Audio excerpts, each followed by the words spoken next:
12:17. We want to get to that 10 weather impact alert as we are looking ahead to Wednesday night.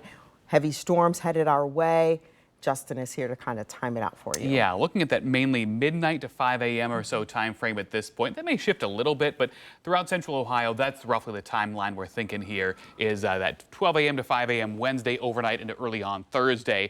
Right now, it looks like centered on about 2 a.m. in the Columbus metro for that potential for strong to severe thunderstorms. What you need to do right now, just stay updated. We're going to keep on fine-tuning the details of this forecast as we get closer. Although I tell you, it looks like things are kind of converging on that timeline and certain types of impacts that we can expect, which I'll walk through here in just a moment. I want to step you through the next few days here. Severe weather potential is off to our northwest today. Could be a couple of wind and hail producers in far northwest Ohio later on this afternoon and evening. But for us, our attention is going to be on that Wednesday night time frame.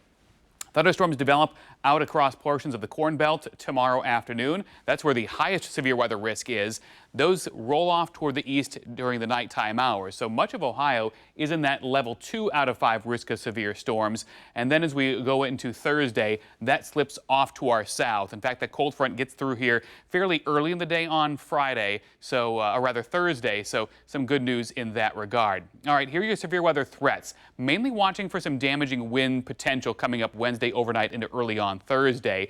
There is also potential for maybe some hail from the strongest storms, and there'll be enough wind aloft that there could be a couple of brief spin-up tornadoes along that line of thunderstorms. This is not one of those scenarios where you have those big thunderstorms standing alone on their own where they can just take in all that moisture and energy. Not quite that. It's a situation where if anything were to develop like that, it would last for maybe 5-10 minutes at the longest, and those are generally fairly low end if they do develop.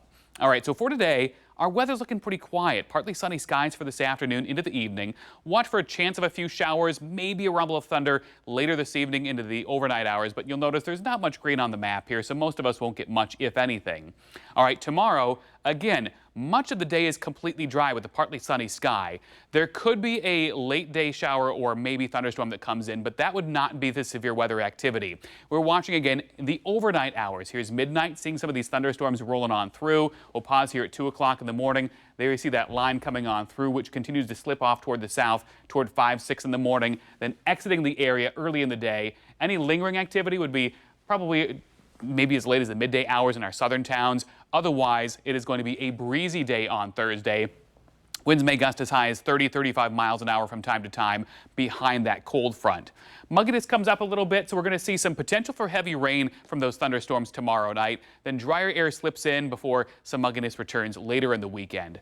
Today, though, there we see high temperatures in the mid to upper 70s. Should be a really delightful day once again for us. We are going to be seeing again that 10 weather impact alert for the overnight hours Wednesday night and early on Thursday. Breezy on Thursday with highs around 82. Juneteenth partly sunny, 77.